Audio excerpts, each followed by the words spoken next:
2, 1, live.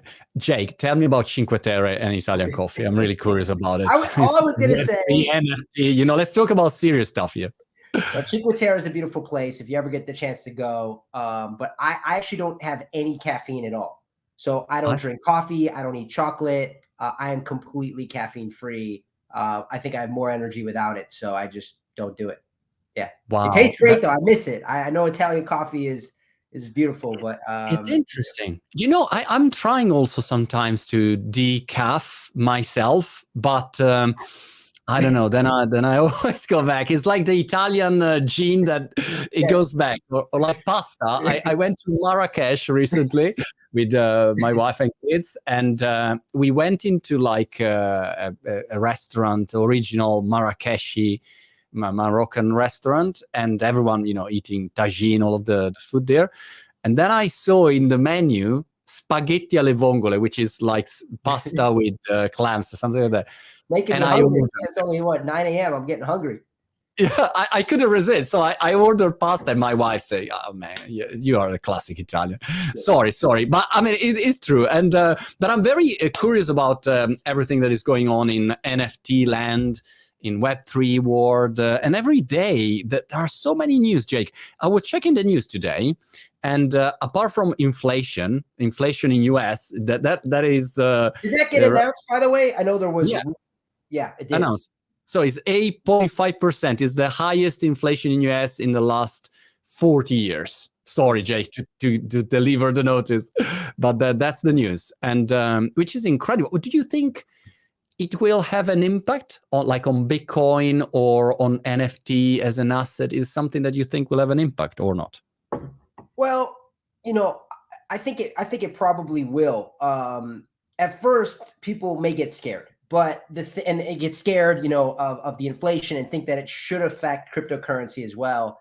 But long term, I really don't. And the reason is, I think Bitcoin still to this day, and obviously NFA, do your own research, but Bitcoin to this day, I think is really the most underpriced asset we could possibly have. And the reason for that, because I think people look at it and they see, $60,000 or 50 or 40,000, whatever it is, 40,000 now, a Bitcoin. They say it's so expensive for one Bitcoin.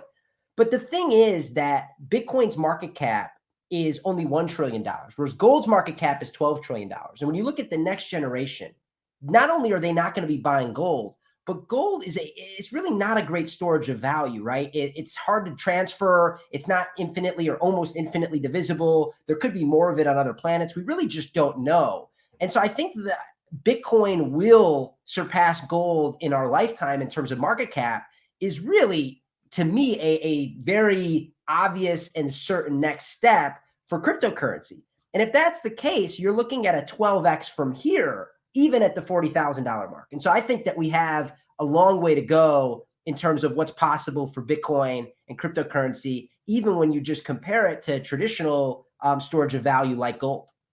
And the adoption is so incredible. I just finished to watch all the Bitcoin conference videos, and someone was joking on Twitter saying, stop doing conference about Bitcoin, the price goes always down after. But the truth is that the adoption is incredible. And there is, I think, $500 trillion of wealth in the world. So a percentage will go into Bitcoin. But apart from that, I was telling you, so many news about NFTs, investments, and so on. And I was wondering first, to start this conversation, what's your media diet? How do you digest information? How you keep updated? My goodness. Which ones are your source of information? Because there are also so many scams. I'm so scared to click links now. I cannot click links anymore. Right. My wife sent me a link the other day on WhatsApp, and I asked her, "Did you send me a link?" And she said, "Yes." Are you sure? It was, it's impossible to live like that. But anyway, yes. What's your media diet? Where we left off is you were asking about my media diet, and I think people are afraid to consume in a public forum sometimes these days because you don't know what the algorithm is feeding you, and obviously it's the agenda of the big tech companies. So I've been blessed where I'm in various groups with my friends or people that I trust in the space that have really moved the space forward. And yes, in some ways, it is a bit of an echo chamber. But in other ways, if there's some important piece of information, I feel like it makes it into those chats. And it's nice because you're not just getting just the news, right? You're also getting people's like opinions, and you're also able to actually chat with your friends at the same time. So that's pretty much where I get it. There's still like a few newsletters that make their way to me in the morning, like Morning Brew, or like Titan Finance has like something that gets sent out to me. And, you know, even there's this other newsletter called Future Party. Like sometimes I read them, sometimes I don't. I'm not religious with that stuff anymore, but as I used to be, because I'm so busy building, you know, what I'm building. But no, I think that, yeah, it's figuring out your media diet is something to think about these days. That's for sure. Definitely. Before going into Metalink, which is very, very interesting, I was curious about your background. I mean, where are you coming from? What did you do before? What did you study, first of all? Yeah. So I guess I always studied entrepreneurship, whether that's where I went to, you know, I went to college for entrepreneurship, but even I started my first business when I was 13 years old. Wow. And so I've been, you know, I'm 33, but I've had 20 years of running my own business experience. And so what did you sell at 13?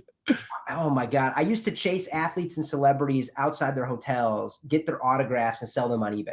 You know, it was before the GoPro was invented. We would like tape our cameras to our head and like go film ourselves, like chasing LeBron James or, you know, and get these guys autographs, and then we would sell them.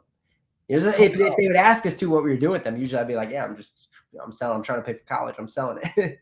Got it. Wow. Fantastic. Very ingenious. Okay. And then where did you go after that?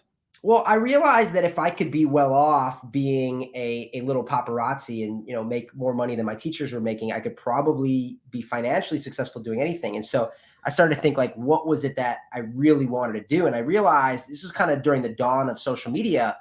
And I realized I really wanted to have a voice, and a voice was important. And it wasn't just about making money. It was actually about being able to influence people along the lines of things you believe, and being able to create movements and create community. That was always really important to me. And so somewhere in my twisted 19-year-old brain, I decided the best way to do that was by becoming a rapper. So I became a rapper, and then I transitioned into managing managing all sorts of recording artists, but originally female DJs. The only thing worse than telling my parents that I was going to be a rapper was that I was going to manage female DJs for a living. People thought I was crazy. And, you know, at the time, I think they had like negative $24 in their bank account. They were washing their hair with laundry detergent because they couldn't afford shampoo. And it was very, you know, people thought we were nuts because there was no examples of female DJs taking over the world. They go by Cruella, and they wound up getting really successful. The girls have a really robust and genius vision. And we had, you know, a couple top 40 records, Vegas residencies. It was really an awesome time in all of our lives. And then from there, at some point, I realized that human beings don't scale. So I was in the music management business. We had gotten the platinum plaques. We got the Grammy Awards. I'd been blessed to make some of those like lists that people aspire to make. And, you know, you kind of realize though that tech scales, human beings don't. And so I thought, okay, you know, what could I do in that space? And I remember flying out to speak at Spotify's 10th anniversary and thinking, wow, now this is special. The new rock stars felt like they were in tech. And so at that point, I kind of made a conscious decision to try to figure out how to pivot. And my next project was actually a company, you know, we use the word community in NFTs and in crypto. My next project was actually community.com. So we went and built like a MailChimp for text messaging and launched phone numbers for all sorts of celebrities, J-Lo, the Chainsmokers, Barack Obama, Weight Watchers, White Claw, People Magazine, where basically they could stay in touch with their fans and reach their followers instantly and directly via text message. So that was sort of everything leading up to this point, what I've been working on. Oh, yeah, I didn't know about that you were in community.com. Was community.com and another service that they were like Superphone or something like that were competing? Oh, wow. You're going way back. Yeah. I mean, I wouldn't say that they were I wouldn't say they were competitive, you know. Or they were competitive. Don't get me wrong. Maybe they were not. Leslie's vision was incredible. He's a genius, and his vision was incredible. But he never really made the direct deals with the carriers to enable that much traffic. So we became the first company that did deals with AT&T, Verizon, and T-Mobile to enable 1 million texts to be sent from one 10-digit phone number in under 5 minutes. And that was sort of what allowed it to really scale. I think in 18 months, I think we had 27 million users. It started to scale pretty quickly. We raised $9 million. It was incredible. Yeah. I was checking. I was trying to find a service for my community, and then I saw. I think Gary V use. Gary V was using community. Yeah, of course. Yeah. Yeah, and Of course. giving out and then I gave up basically with the tax. I said, all right, I want maybe because it was not available in Europe or something like that. And then it has had trouble. Not trouble. It's just a young company. Scaling globally has been a challenge. That's one problem, Jake, that I see living in UK, or before 40 years I lived in Italy. So many fantastic platforms or features of famous platforms. I don't know, Instagram feature or Twitter Blue, or they arrive 1 year later in Europe. So you have a 1 year gap. That is incredible in this world. So trying to hold you back, Monty. Yeah. But even in UK, so I moved to UK, so I'm good. No, it's still not good. But with Web3 is changing, because it's not only Silicon Valley, it's everywhere in the world, so many companies. So interesting. Oh, great. So and then how did you start Metalink? So I started to become fascinated by the idea of decentralized social media. We think about cryptocurrency today being something where you own your payments, you own your currency, you have this freedom to do those things, you own your NFTs. And nobody's really yet talking, or very few people are talking about how this same technology is going to eventually be used to own your social posts, to own your followers, to own your data. And this is really fascinating to me. At Community, the mission was, how do we enable you to actually always be able to reach your fans? And we viewed the phone number as that atomic unit of identity that was so critical to kind of own, because the phone number never changes. And when I started to realize the perennial nature of the blockchain, where it's like in perpetuity, you could like literally own something, I was like, wait, maybe that is atomic as well. Whereas I don't trust, right, my followers on Facebook or Twitter, they're owned by big tech. But what if I could just own my followers myself? And so that was one trend I was noticing. The other trend I was noticing was the way these super apps were rising in Asia. And it was kind of like they understood that chat and payments, social and payments were kind of one and the same. Whereas in the US, we kind of, and in Europe as well, it's like iMessage and WhatsApp are over here and PayPal and Venmo are over there, and they're just kind of completely segregated. And so the elephant in the room is that nobody needs another chat app. But we started to believe, like, what would it look like if there was a chat app that was really built to understand the way Web3 interacts with value? Because I think Web 1 was how we interact with information. Web 2 is how we interact with each other, social media, e-commerce. Web 3, how we interact with value, is a completely new fundamental way of thinking. And it's very difficult to take a Web 2 application and say, oh, we're going to make it Web 3. That's not going to be the easiest thing to do. Some will do it successfully. But we started to think, like, what if a company like this could be built from the ground up? What would it look like? And that's sort of what inspired this desire to start Metalink. What kind of skills are your main skills? Let's say entrepreneurial, strategy, vision, marketing, also tech development, or which kind of, to understand which kind of team Metalink has in this moment? Well, Metalink has much more than what I have, but for me, you just said exactly what I am, except I just have to replace one word, which is, instead of tech development, business development. But I'm an entrepreneur, I'm a marketer, business development, partnerships, all that good stuff. That's what I do. And the vision, but I didn't even say, by the way, the vision for Metalink, in case people don't know what it is, we're out here to make the most secure and easy way to talk, track, and eventually transact NFTs. Got it. Which is a huge problem. I saw it with my first NFT collection that we started. We say, all right, let's do something like VFriends, but let's say Italian style, something like that. 3,800 NFTs. So it's a small one, but managing on Discord is a fucking nightmare. I mean, first everyone coming in, you have to say, deactivate the direct DM, don't use DM for any reason in the universe, which sounds like crazy. I mean, I don't understand why we have arrived at this point where a very important feature you can't use. You can't use on Instagram, on Twitter. You never are you're never able to communicate on a tool that is thought to build to allow you to communicate. It's a joke. So I think it's a very important problem to solve this problem. Yeah, we think so too. And I think that that's kind of going back to like that idea of a Web 2 company. Like, why are Web 3 communities using Web 2 platforms? And those Web 2 platforms have been around sometimes for a decade. Metalink's been around for 10 months. So we have Yeah. a lot of catching up to do. But with that being said, if you look at the beginning of social media, it was this very chaotic time where there was MySpace and Friendster, et cetera. And then Facebook figured out that if they could use the college university email address, it was basically going to be this hack that would allow them to scale. And obviously, as we know, they took over the world. And so we think with Web 3, there's a similar thing going on where if you look at even the current ways we communicate, Discord, Twitter, it's quite chaotic. You don't really know who you're speaking to. And while the college email address verified who you were as an individual, like down to your actual first and last name, we think that first and last name may not be important, but you still in Web 3 want to know who it is that you're dealing with. Who are you speaking to? And we think that the way to do that is by logging in with a wallet. So very similar to how Facebook figured out with a college email they could scale, we believe the wallet is really the key here. And the only way you can log into Metalink is by logging in with your wallet, which over 75,000 of the top NFT collectors in the world already have. And so we think that's going to really be that ticket that allows you, when you talk about that craziness that is Discord, we think connecting to your wallet is really a game changer. Absolutely.